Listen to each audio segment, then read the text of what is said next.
Welcome to Heart, where we break the silence, bridge the gaps, and bring real conversations about mental health to the forefront.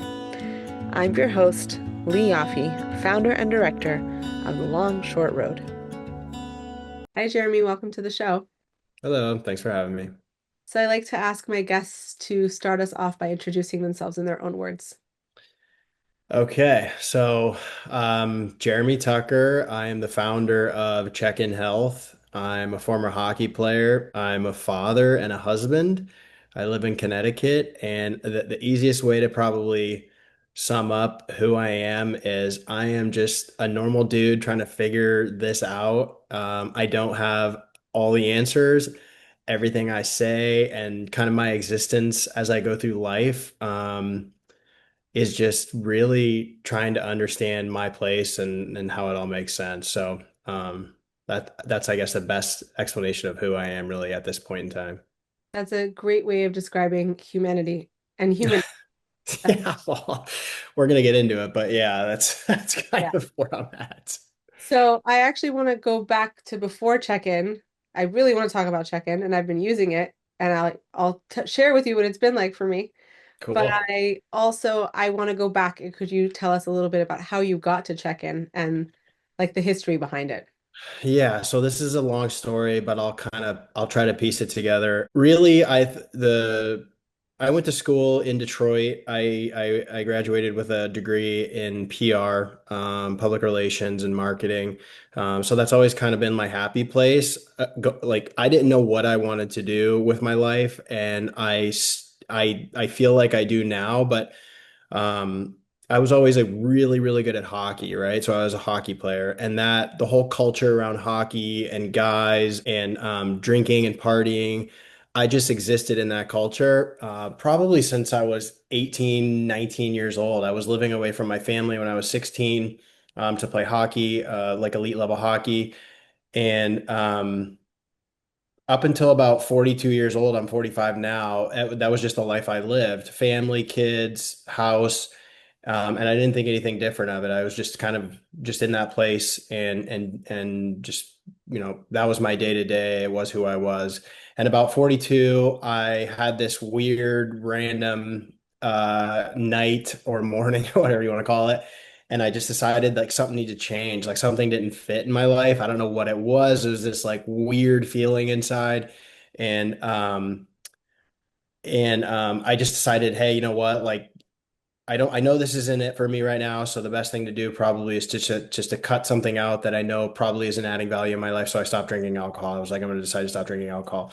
So from that moment on, the next 2 years from that decision, I went through like a really difficult period in my life. My social structure collapsed overnight, like really, everything that I knew, my weekends, my friendship groups, even, difficulties with my wife who didn't understand kind of what I was trying to do and what was this sudden decision.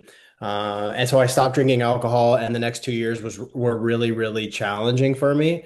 And from that, the short version, I decided I needed to try to do something for people who kind of were in the same position as me, going through something challenging, didn't really know what their identity was, and didn't really know how to reach out and ask for help. I found it for me.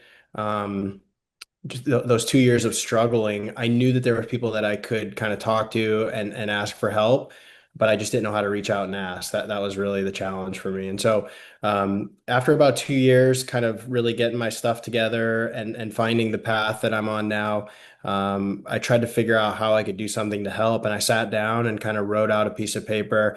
Hey, what if there was a piece of technology that could essentially interject itself in the process of someone kind of going through a mental health episode and reach out on their behalf. And so that's kind of how Check-in was born. I'm sure we'll talk a little bit about what it is exactly, but just a suicide prevention, mental health crisis prevention app and software platform, and it was born out of that.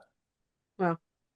So it sounds like you were really driven, like the why behind check-in was you were driven from your own experiences to want to see how you could help others.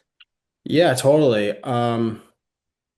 To be honest, like like thinking about the why, like there's obviously a why there, like, oh, I stopped drinking alcohol. I was going through a tough period. How can I channel energy that I had now with all this free time? I'm not going out and like hanging out with my friends and drinking beers or drinking alcohol and doing the happy hour. So it's like you have all this free time um, to do all these things that you never know that, number one, you didn't know the time existed, right? Because you were so caught up in doing what you'd always done. And then number two, once the time existed, which I think is really the challenging piece for me, and I suspect it's the same for everybody else, is like, okay, well, now what the heck do I do with this time? And I think it's so easy um to just be like, well, this is hard. Like I don't know what to do. Like I'm just gonna go back to what I was doing because this is a really, really hard thing. And so the why, like it just I would be sitting here lying if I said like I had this, oh, I'm gonna build this beautiful thing. It's just like it came out of chaos, And I think like trying to identify who I am and what this life means and just being vulnerable about it, it just kind of came together and ended up working and here I am trying to make it go. So it wasn't like this well thought out plan, and the why behind it was obviously very personal for me. But that's kind of, I guess that's the answer to that question. There's no real good answer. But I mean, it's fascinating to see the trajectory. And I think that's, a lot of people when they see a product out in the world, they think about the like pretty picture behind it of what usually it's pretty chaotic and messy. Oh Like, man, well, sorry, let me cut you off, but let me. So I think of a restaurant in this situation. You go into a restaurant, I used to work in restaurants, like that was what I did while I was going to college. You go into a fine dining restaurant and you pay $100 for a meal. You're like, this is delicious. It's great. It's beautiful in here. You walk back through the doors to the kitchen and yeah, it's like they're putting out fires. There's plates everywhere. Someone's screaming. That's literally what it is. Trying to build something like this. But I think that's what it is like in life too, right? Like you go out and like put on this mask and you're this person to all these other people who no one like I'd say very few people in the world that you engage with like really know who you are, Like and that's a hard thing because like letting people know who you are, I mean, you're opening yourself to judgment and there's a ton of that in the world as you know. And so it's scary and I think it's chaos and just kind of really trying to define who you are through the chaos is probably I think is what's gotten me through it. But that's what it's like to build this thing is just chaos. Yeah. Not yeah. pretty. Yeah, sometimes people tell me they want to come do my job because it looks so glamorous. And I'm like, come spend an hour with me. No. Please come spend an hour. Yesterday, I had a tech problem happen for my volunteers when I was not home and not in my office and in between workshops. And I sat in my parked car with my laptop hotspotting on the phone with customer service. People are honking for my spot. Kids are looking through my window. And I was like, right, I hadn't eaten lunch yet. Like, that's just there's a lot of mess behind the scenes. But Yeah. I think that, right, but it's like such is life. I think we're all hopefully in the process of life, like figuring out who we are. Like it's not, of course, there's beautiful moments. It's not always pretty though. Um, yeah, I don't think you're so I was thinking about kind of the why and having this conversation with you and like like I spoke to so I actually went back and spoke to my university to a bunch of students, and I don't know what to say. Like I preface every time I do like a talk or get on a podcast or whatever is like, hey, everything I'm about to say to you is my truth. Like you're gonna have to kind of like walk your own path. But the reason I'm sitting here sharing this with you is because it is not pretty. Like this is hard. And so if you really want to make a change in your life or you want to find success, like you can't let somebody else dictate kind of the terms of what that means for you. And so the second like man, it's just hard. And the second I recognized um that no one was going to do it for me. is when it really turned around for me. But to your point, like I have to have my computer with me at all times, not because I like think I'm cool and I want to be on my computer, but it's just because that's the nature of the beast, you know? And like this thing that you've created or kind of like what you have going on. I mean, there's people that rely on you, you know, and there's responsibility in that. But to me personally, I find beauty in that. Like I am doing my own thing. I am all in on this and I think it just I don't know, it just feels very pure to me and that makes me happy. Yeah. Yeah, and you can hear it in your voice. Really, Yeah. no, they like it's something that you're passionate about. And um okay, so before I ask you about check-in and like I want to talk to you about that, but Yeah. I'm curious, what your experience was growing up in terms of like discussion around mental health, especially coming from your sports background. Like I don't know, maybe I'm wrong, but like in Detroit when you were in high school, were like guys talking about mental health in the locker room? Like, was that happening?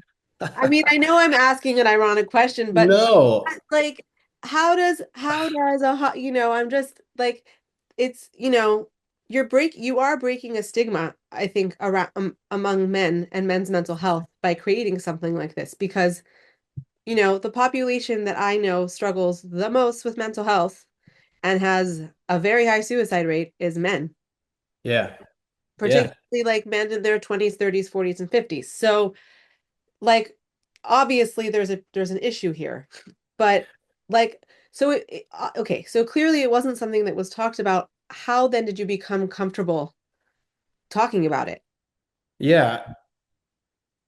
I don't it's so like it's hard because my existence in the hockey community and my life and just kind of coming I used it's weird, right? Like when you're young, you kind of I was talking about this with somebody the other day, like someone was saying, "Hey, you know what? Like why don't you think outside of the box a little bit? Like think outside the box and like let's put some different ideas together." And all I could think about was someone said to me once, there is no box. Like if you look at life, like there is no box. Like, this whole social structure that's created is built for you. You have to navigate through it, and someone tells you to do this, and someone tells you to do that. And why that's relevant, that conversation, there is no box, is because I was good at hockey. I played ice hockey from a very young age. And it was like I don't know that I want to be a hockey player or am a hockey player, but it's like when you're doing something from a young age and everybody's like, wow, you're really good, and you get this gratification from it. It's like, well, I like feeling good and I like people telling me that I'm good at something that, well, I'm gonna do this more. And that's just common sense, right? Like you want people to like you. And so you get put into this box that doesn't exist really, but you don't know it at the age where this is just what you do. And so that same thing applies to being a man. Like, what does it mean to be like a dude? Like you have to be tough. You have to, talk about girls in the locker room. You have to do all of these things that you're supposed to do. I don't know if that's right or wrong, or I'm supposed to do that. It's just what I thought I had to do.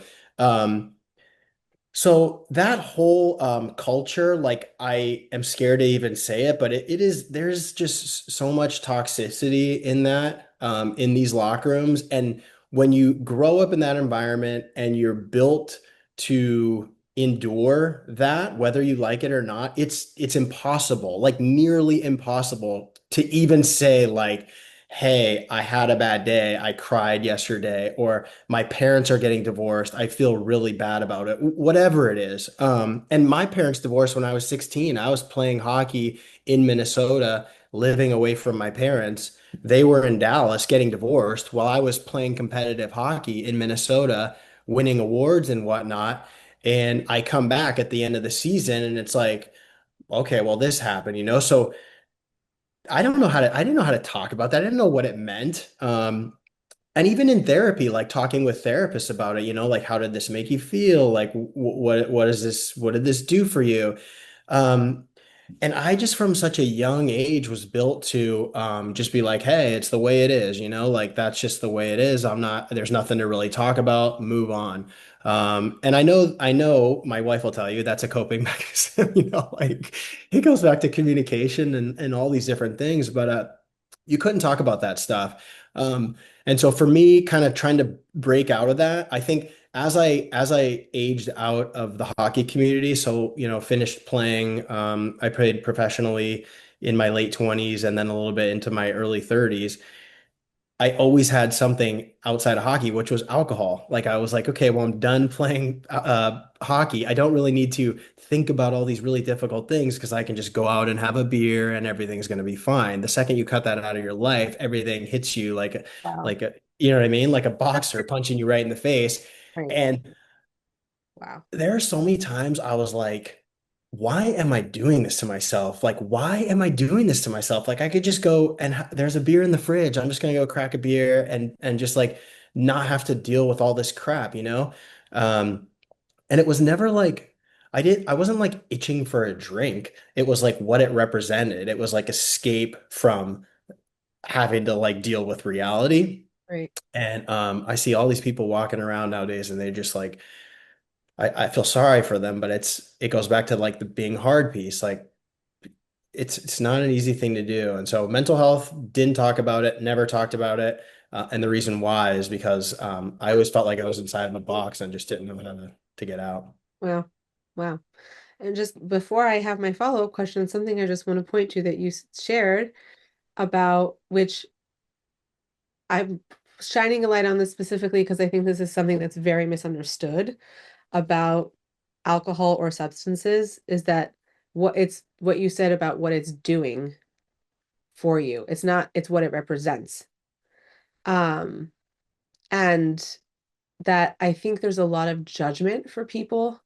Like people are very judgmental of people who use alcohol or substances as a coping mechanism.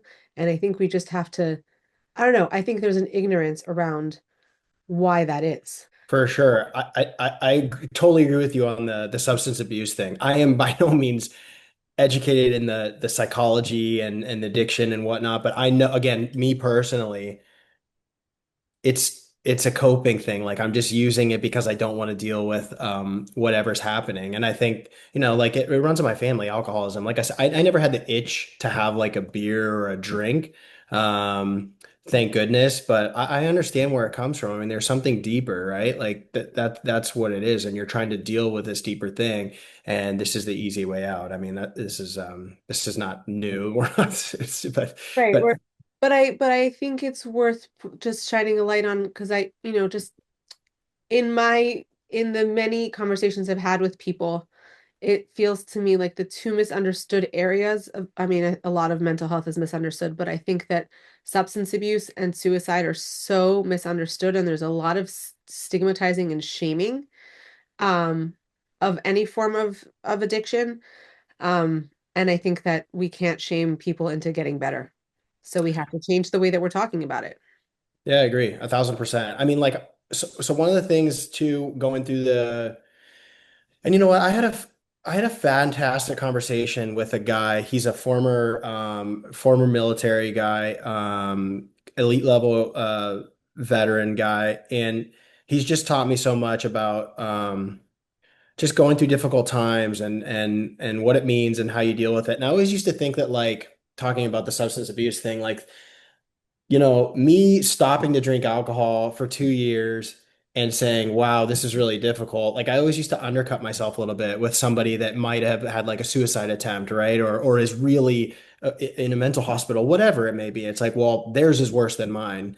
And I had to kind of come to terms with like, no, like your trauma is just as real for you personally, right? As theirs is for them. And so you should never look at somebody else and say, they have it worse than me. I mean, it's all relative. You're dealing with what you're dealing with, and you have to overcome those things personally. But everybody, there's this term that I always come back to, and part of getting through a lot of the stuff that I went through is just like looking for at what people say about it and write about how to get through difficult times. But I think it's called Sonder. It's like everybody's life is as complex and vivid as yours. Like you don't really realize when you're talking to somebody, you're looking at somebody. It's like they're having the same thoughts as you. They're having, like not necessarily the same negative, but everybody's life is as vivid and complex as yours. So just give them a break. Try to understand a little bit what they're going through, and don't be mean. It's pretty simple.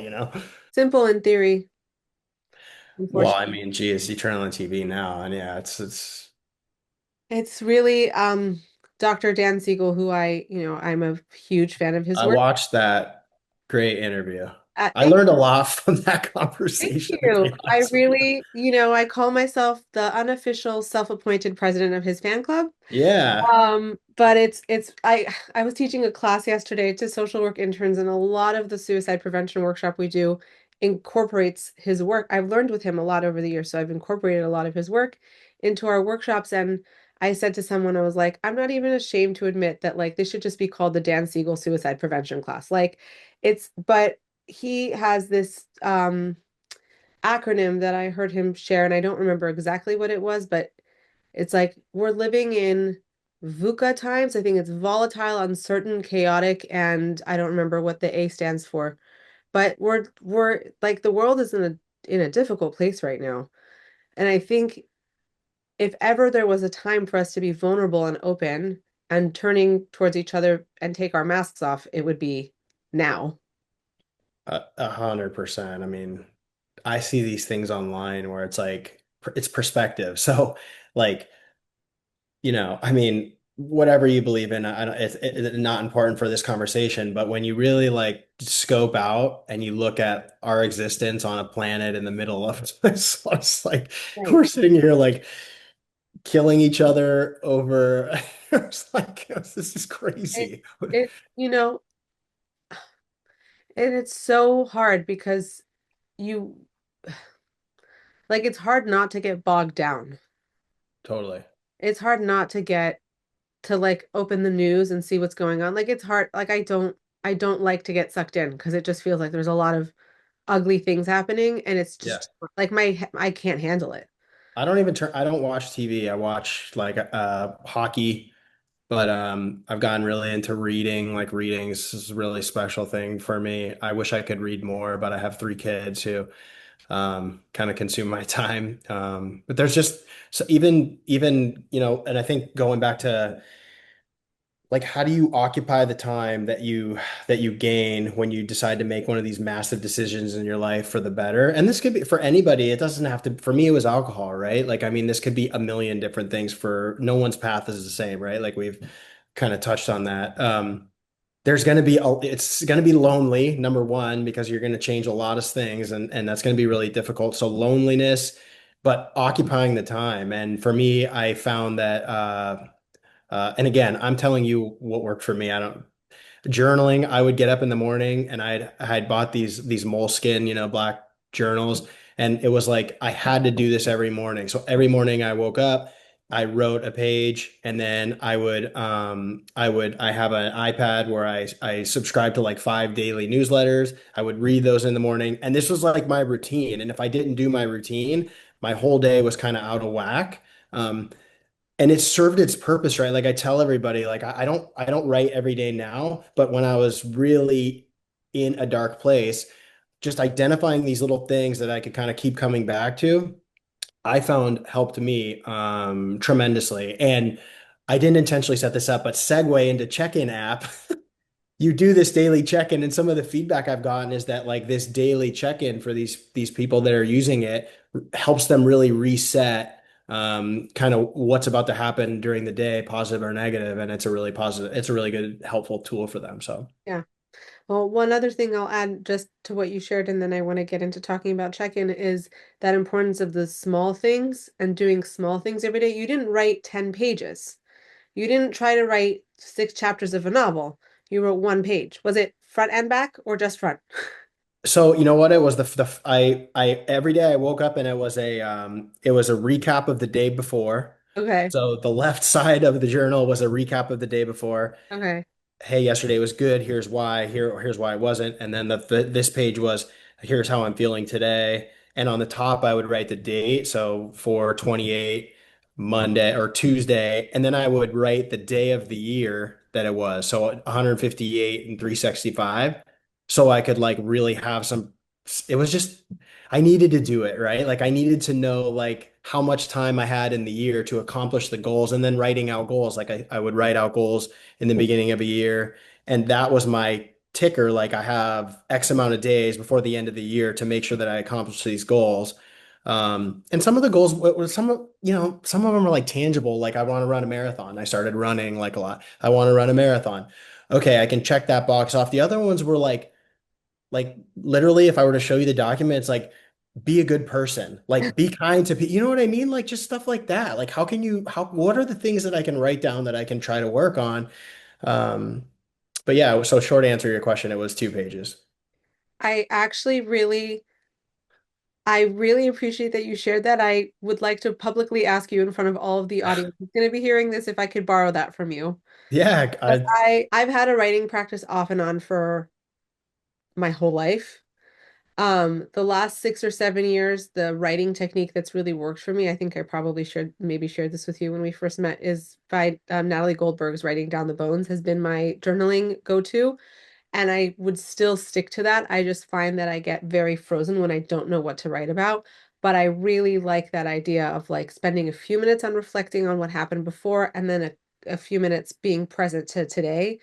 I'm gonna borrow that from you. yeah, totally. I think the ideal situation would be do the reflection at night, but because my kids, it's chaos. How can remind me how old your kids are?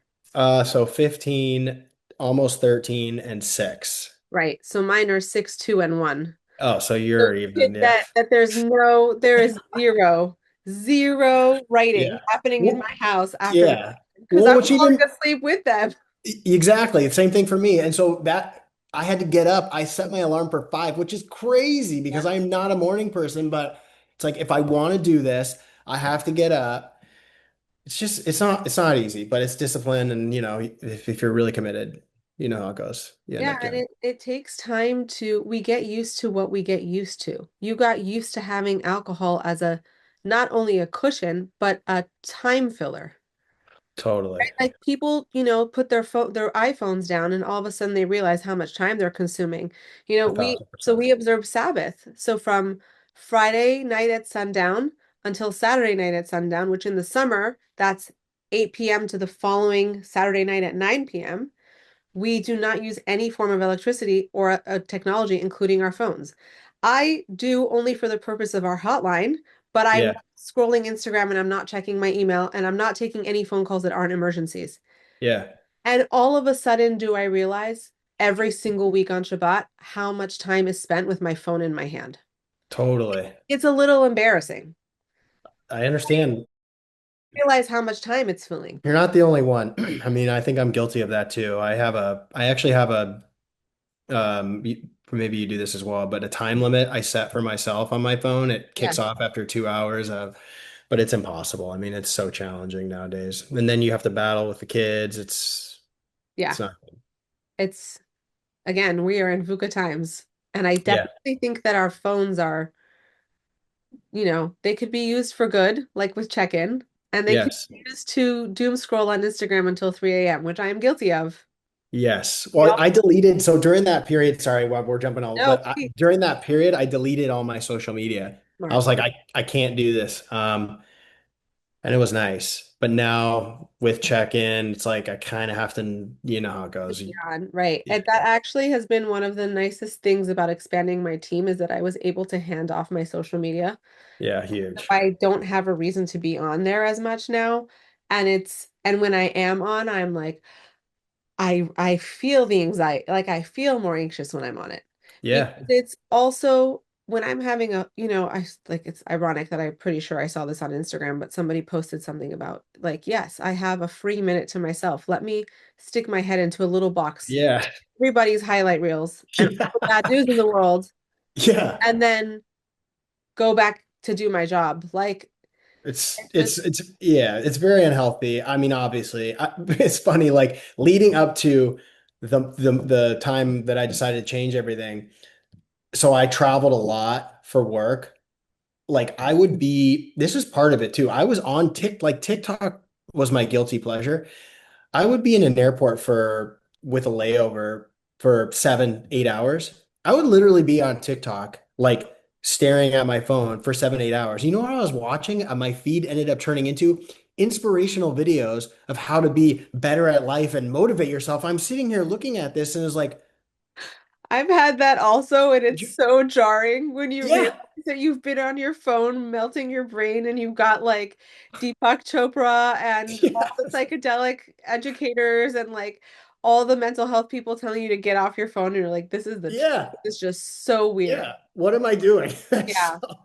So anyway, No, unplug. It's healthy. but and also, like from the Hasidic perspective and from the Jewish perspective, we really believe that everything has in the world could have a positive value and a negative contribution. So technology is one of those things where it's like, is it good or bad? And the answer is it depends what you do with it, Yeah, totally. right?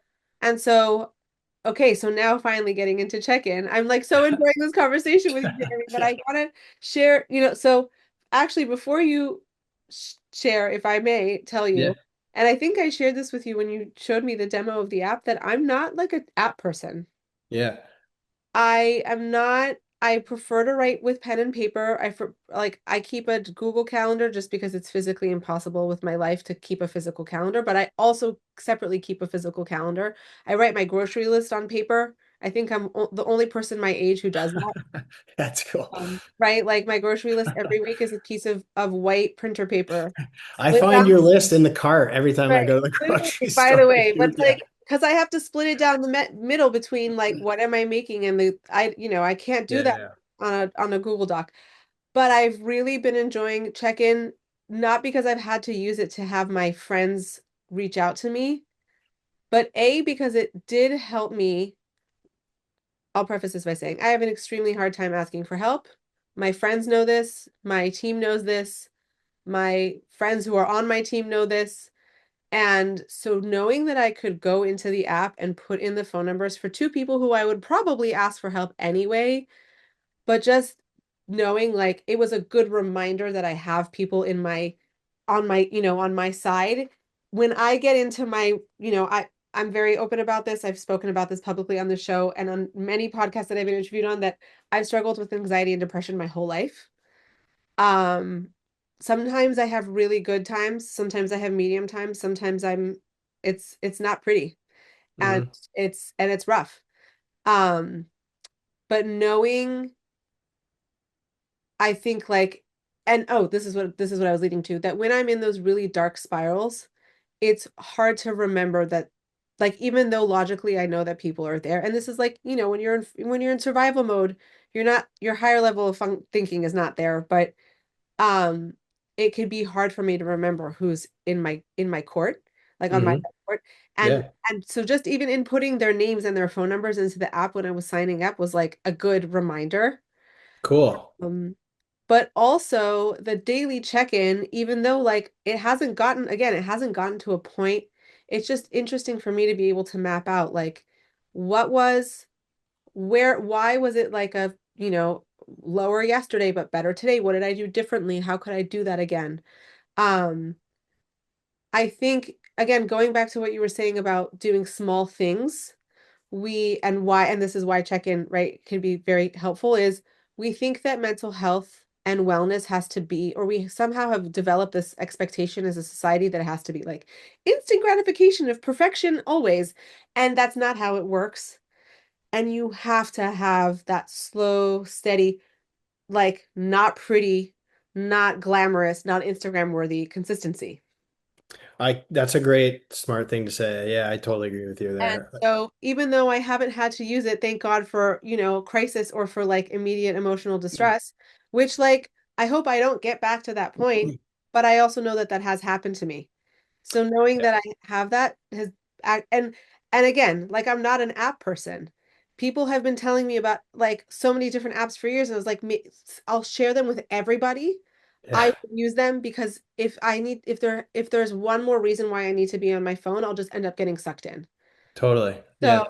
yeah, that was kind of my preface. But I would actually love to hear from you, like what the the demographic of the people are that have been using the app since you launched, and like what have you been seeing kind of from on the ground of people using it? Yeah, so that's great to hear. In terms of who's using it, that it's a wide range. So the app collects, as you know, demographics when you onboard. So that's all, but it's all anonymous. So on the back end, as I guess as the founder and the person who manages the back end, I can see demographics, but that I can't see any other identifiable data. All the like the lifesavers that you put in, so your friends that you trust to help you, I can't see those. So those are not visible to anybody. So it's really cool that it does. I hear this from a lot of people. It gives them that. It's like a safety net, obviously. That's what it's built for. What you just said is cool, like having to add your lifesavers and really like thinking through it's a real like awakening. Okay, I know these people would reach out to me, and it kind of reaffirms like, wow, they're really a good friend, and having that moment while you're putting them in. I hear tons of user feedback, but that's the first time I've heard that, so that's neat to hear. What's interesting too is what you're saying is I think it's cool because the question that I get a lot too with it is I'm using the app if I'm in a crisis. So let's say you're having some sort of episode, you're not going to jump on your phone and like do a check-in and that's not the first thing you're going to think. The cool thing about kind of how I built it is that it tracks you over time in a positive way. That's a scary way to say it, but it tracks your check-ins over time. So when you wake up in the morning at 8 a.m., if you're already headed toward crisis or you're having a really bad day on top of three, it's going to identify that, hey, this person is heading toward crisis, and it's going to send that lifesaver alert at that moment, knowing that, hey, this is where they're headed. And so it's not like it's going to do it like right when it's going to do it when you check in, but I understand you're not going to jump on your phone and say, hey, I'm at a crisis moment. I need to check in and send my lifesaver alerts. I think that's something that could happen. Somebody could say, hey, I don't know how to ask. I want somebody to reach out to me, and they could jump on there and do that. But I think that's a cool feature that I kind of put in the app, is that it recognizes over time when you're deteriorating and sends that alert kind of preemptively. In terms of users, like veterans, I've had people send emails in my support inbox saying like, "Hey, I'm LGBTQ, and this app is amazing. Like, I found it very helpful." I can see when alerts are sent on the back end. Again, I can't see anything about it. I just see, "Hey, an alert was triggered." So people are, I hope, right, that people are on this app and getting the help from the people that they need, and finding value from it, because that's why I built it. But it's just a really cool thing to hear how people use it. One user is telling me that they do their daily check-in. It's like 30 seconds, as you know. There's like zero friction, but what they do is she actually puts her sliders, instead of doing her check-in right away, she adds in the journal space. Here's why my mood's up. Here's why my anxiety's down. And so she's keeping track, right? Like it's her journal to keep track of why her sliders are like that. And then to your point, she goes back in 2 weeks and looks at like her last week, and she has kind of some words to understand why. So I don't know. I'm just blown away by like how people use it and the feedback that I've gotten. I think it's really I didn't know what this was going to be when I started it, but just putting something out in the world and then hearing how people use it is just really humbling for me. I just wanted to do something where I thought it would be helpful to people that I knew were in my situation. And going back to like asking for help, like you're saying for you, I don't know, like I have really bad days still. I just don't, it's so like, and I think about it, like I'm gonna call my friend Ryan. I cannot pick up the phone and call him and be like, hey, like the extent to what I'll do will be like, hey man, what's going on? Oh yeah, nothing. Like I still can't bring myself to say anything, and it's just I don't know what it is. It's this stigma or this being scared of being vulnerable. I'm working on it, but I think the app exists for those people, myself included, and the feedback I've gotten is that it's working. So. That's awesome. Yeah, I was going to ask you if you've seen any hesitation with that because asking for help is such a vulnerable, difficult thing. But somebody asked me the other day, I was teaching a writing group, and in our writing groups, we offer and encourage for people to read their work out loud, but it's not mandatory. And somebody asked me in the class, like, have you ever had no one wants to share because it's too vulnerable? And I have definitely had that. But I think when you put people in a position of helping them feel empowered about what they're going through, um, it gives them the ability to then want to take that step. And I think add taking away that pressure of having to have the person in crisis physically pick up the phone and send a text, "Hey, I'm struggling. Do you have a minute for me?" It's like that takes some of the pressure off of it. Yeah, totally. Going back to, I mentioned that I spoke to the students at my old college. Yeah. I still have no idea like what I'm saying even right now. Like I'll go back and watch and be like, oh, I said that. Maybe I need to not say that. Anyway, the teacher, she was actually my old professor for PR. She invited me to come speak. So she did it as part of like a lesson. Hey, Jeremy's going to come speak. He's going to talk about, being vulnerable, entrepreneurship, and telling a story, because that's what they teach in PR. And I want you to write me whatever, a page after about what you thought about the speech. She sent me what these kids wrote. Wow. Kids, I mean, they're college. I'm like so old now. I was in tears reading this. Like you don't know the impact you have on people, right? And no, you're too scared out of your mind to say anything or even like share your story. Yep. But I would have never said some of the things, just like talking about my personal life and the struggles and whatnot, and having the opportunity to speak to them, and nothing staged. It's just like, here's who I am, and then the feedback and what I was reading about how it these opened their eyes, and they're like, man, like I shouldn't be scared to tell people who I am because this is pretty cool. It's just like it's overwhelming. I was blown away. So, and like to your viewers, and I don't mean to give the impression like this, I'm like this is startup, right? So, As are we, yeah. So this is who knows what'll happen. It's just finding something you're passionate about and just taking a chance, and that's kind of what this is all about. And so I don't mean to give the impression that there's millions of users. We're it's starting. you're building it, and that's what's really cool. Yeah, for Uh, sure. okay, so before there's like so many other things I want to ask you, and um, okay, so do you use the app yourself? So that's a great question. People ask me that all the time. I do, but it is not consistent. And the only reason is because I'm always testing. Right. So like anytime the app is on my phone, I'm trying to trigger it for something, or I'm testing the risk engine that I built on the back end to make sure that it's working. So it's like I can use it for 4 or 5 days. So I do use it, but then I notice something that I'm like, okay, I need to make sure that this is this way. And then I do like a test check in to confirm. I delete the app, I re-download it. It's Like a true it's like a true entrepreneur. I have like a environment set up on my computer where I'm testing. It's nonstop. And then like right now, I have features that I'm building for the next version of the app, but I don't want to push them yet because I batch. I mean, if you want to talk about the technical side, it's just nonstop. And Yeah. as you know, with anything, going back to the kitchen reference, everything looks great in the front, but there's so much to do on the back that nobody really sees, and it's just a never-ending process. I tell people all the time, and they think I'm kidding, but I'm not, that I'm flying the plane while I'm building the Oh, wings. yeah. The Yeah. the left wing's not even built yet. I'm Yeah. flying with one wing right now.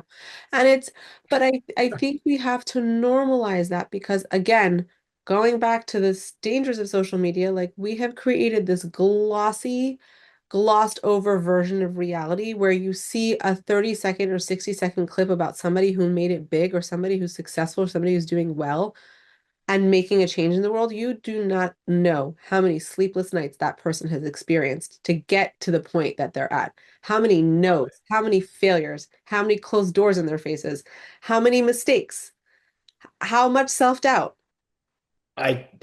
So it is so hard. Like I don't really I don't talk to it. It's really honestly, it's hard to relate to people now. I find it really hard to connect with people who are going through the same thing that I'm going through. Going back to and that doesn't mean there's anything wrong with anybody. Like I meet people all the time and I have great conversations with them. And even, friends after I went through kind of trying to figure out my life that recognize that I don't drink alcohol and will go out and have dinner or whatever. And it's like, I don't know, like it's scary to say this, but I just don't feel I never wanted to do I get up in the morning, I go to work at 9, I get off at 5, I'm gonna go to happy hour, I'm gonna have some drinks, I'm gonna go home and watch Sopranos, and then I'm gonna go to bed. Like that is just not what I want out of life. And I have a really hard time.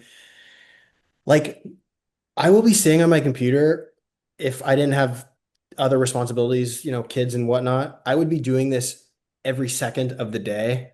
Yeah. It just makes me go. And I find it hard to relate to people that don't have the same passion for something, only because you just can't like really can't really connect because they just don't feel the same way you do. And like I envy them a lot of times. It's like going back to the alcohol thing. I wish I would just drink a beer. This would be way easier. But I don't It's know. It's just lonely at the top. it's well, Is it's I mean, I'll wave to you from my lonely mountain, from one lonely mountain to the other. It is, and it's so interesting because I feel so grateful every day that this is what I do. I feel so grateful that I have the opportunity to lead this organization and this team and be there for people and provide that support. It is such an honor. And you're right, sometimes I envy people who are not entrepreneurs and running their own organizations and doing this heavy, I mean, it is heavy work. It's heavy yeah, work. So, yeah, to offset that, that's why I have all my Legos in the background. This is what I do in my free time. But, yeah, it is, um, it is like amazing what happens once you find that thing that makes you tick. yeah, for sure.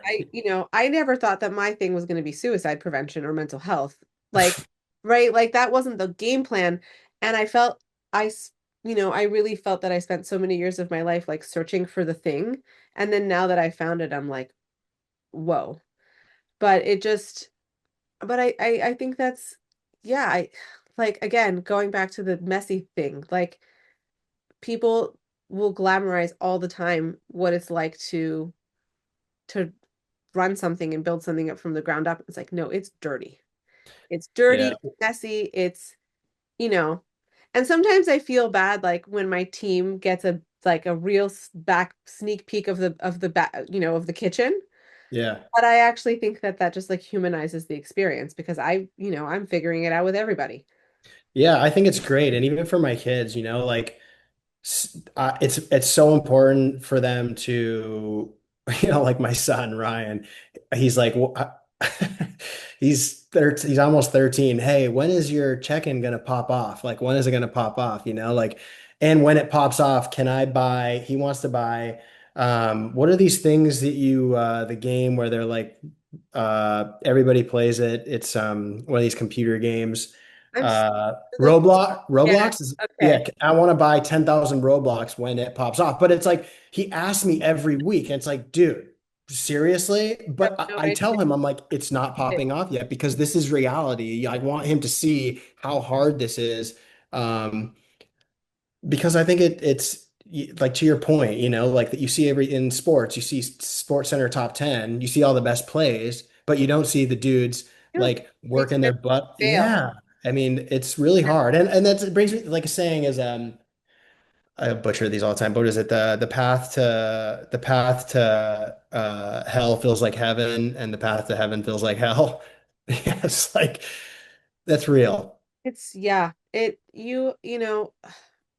one of the, and this is a question I wanted to ask you, but I'll just share with you, like one of the things that I have found to be, that I've put kind of into my toolkit of things to do for my mental health in small ways is I try to, try being the key word here because I do have three little kids and it's crazy in here, but I do try to set aside between 1 to 5 minutes a day for meditation.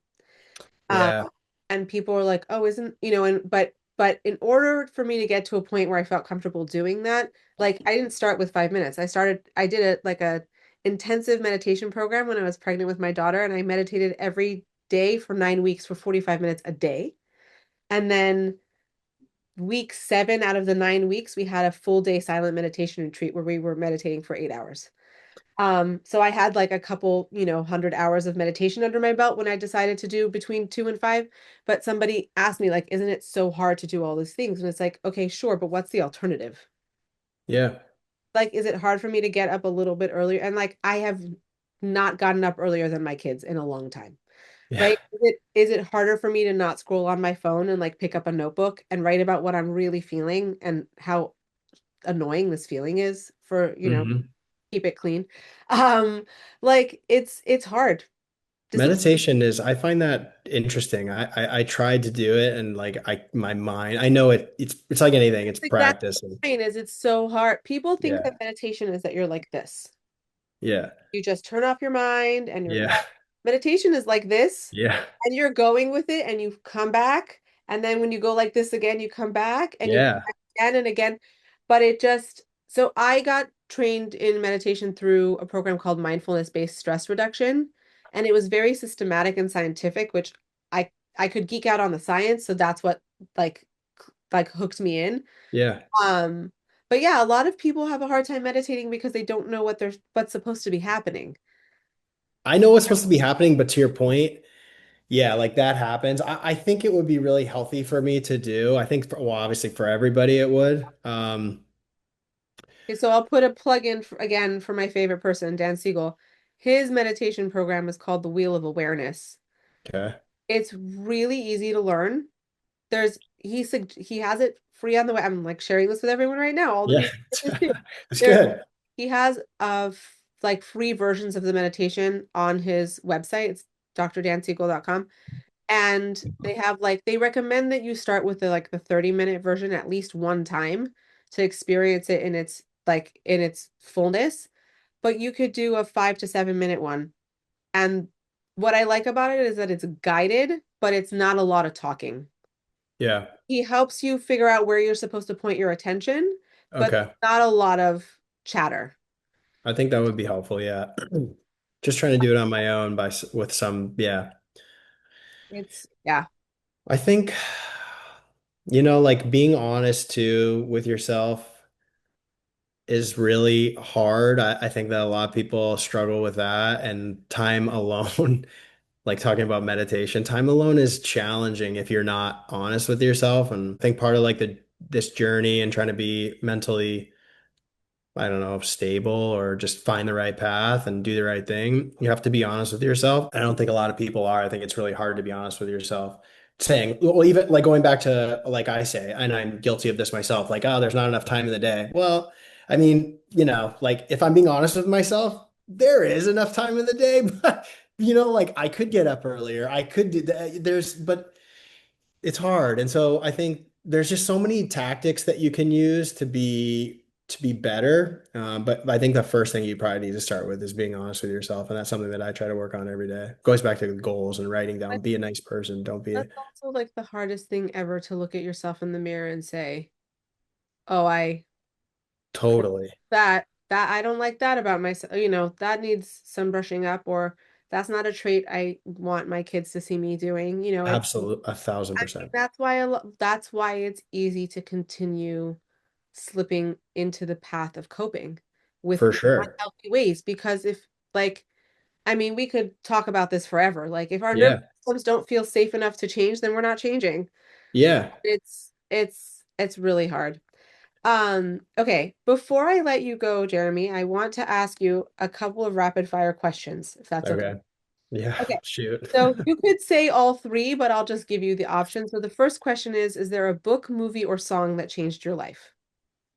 Yes. So the book is Sapiens, A Brief History of Mankind. Oh my God, what is his name? He's Is in it Yuval Noel Harris, something like that? Professor. Yes. Yes. He's a Yeah, historian. I think he lives in Israel. Unbelievable book, incredible book. I just recommended it the other day to somebody who was going through a difficult time. it's awesome. It's actually been on my to be read pile, so I'm adding it now. I'm telling you right now, read that book. Okay. It's amazing. Okay. What about a book or a movie?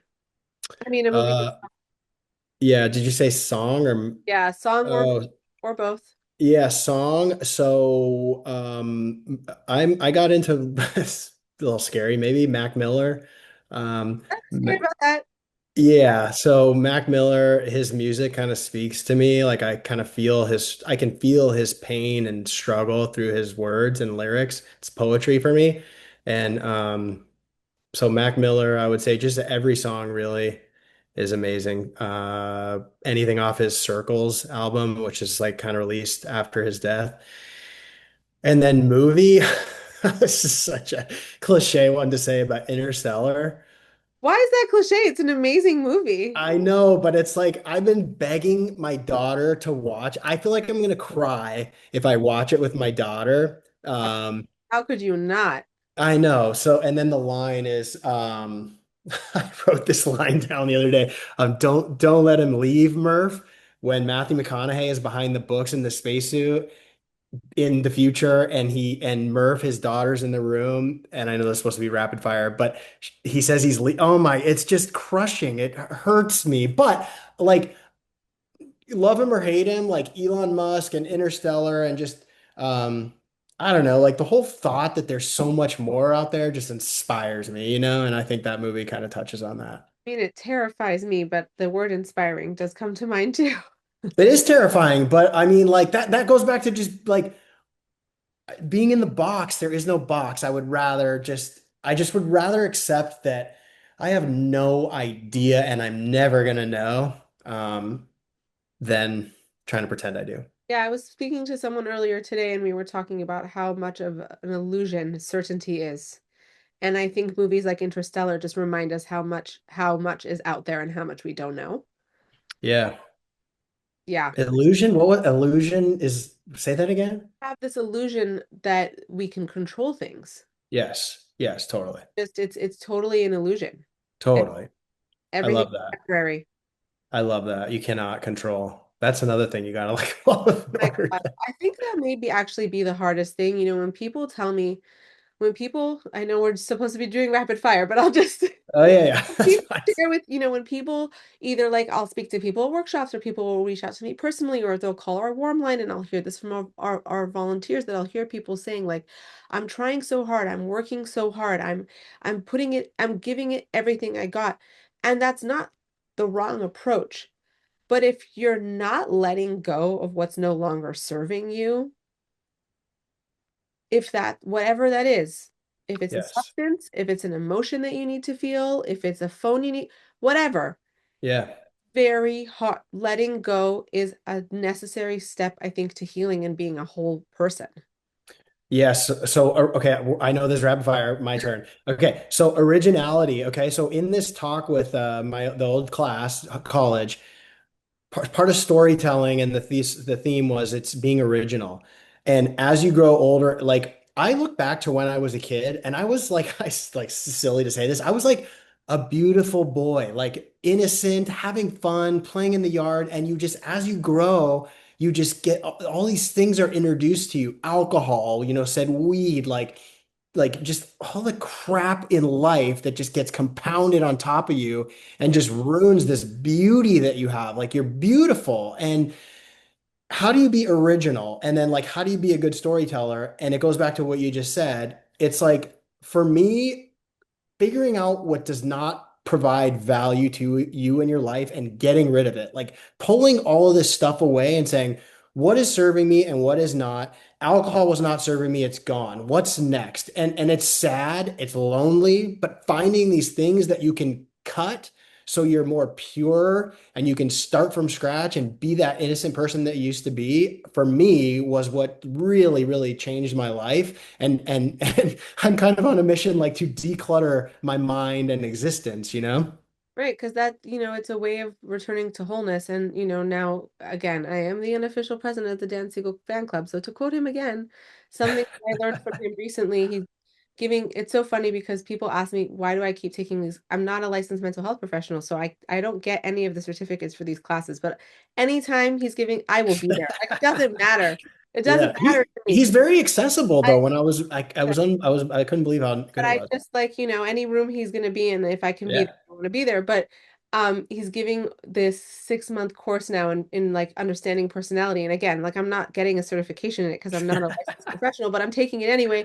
And something that he shared in this course, and he also shares this in the book that he wrote that the course is based on, is, all of us come into the world in some way having experienced a sense of wholeness in the womb. And when we Interesting. come out into the world, we are thrust into this place of having to work for a living. And we go from wholeness and not having to breathe, not having to eat, not having to think, just existing in purity, to now having to exist and work for a living to survive. And that so many of the coping mechanisms that we take on as we're going through life is as a way really of trying to get back to what you shared, to that innocence, to that wholeness. I will do anything to feel, right? When you speak to people, again, going back to the conversation of addiction, when you speak to people who are sober and they tell you, right, what happens is they take their first drink, they take their first hit, they take their first whatever, and that whoosh of everything disappearing, Hmm. right? It's trying to come back to a sense of wholeness. Yeah, it's what you're looking for. Yeah. That's what you're looking for. And Yeah. it's, I don't know, it really, I really appreciate your perspective on this because I think that, like, especially for the male listeners of our show, like they need to be hearing this. Yeah, he says it way more elegant than I do. But I think we're thinking the same thing. And Hey, he's a PhD. I'm just a normal dude. I mean, listen, it really like it's just yeah. Okay, next rapid fire question. Yeah, What okay. is your favorite season of the year? Ball. Love that. Yeah. Favorite food? Oh boy. I really love Lebanese food. So Ooh, like Lebanese like chicken skewers with the garlic taoum, the yeah. garlic spread. Oh, Oh, right. Oh, yum. Yum. yes. Yum. Yes. Well, we Uh, lived in Detroit for a while. In Detroit, you could get really, really good Middle Eastern Lebanese food. yeah. That's I mean, my parents are Israeli, so like I grew up with that food like at my table, Mm. and it's yum. Do you feel the same way about it that I do I because you're so so exposed to it? you know what's so funny? There's some people who like cannot stand like, I have some family members that like can't stand Middle Eastern or Israeli food because that's all they grew up eating and like Yeah. like living in the tri-state and like close enough to a lot of the like kosher eateries that are available, like that's usually what I go to first. Yeah. It's like the easiest for me. It's the most comfortable. I'm the most It's familiar with it. home.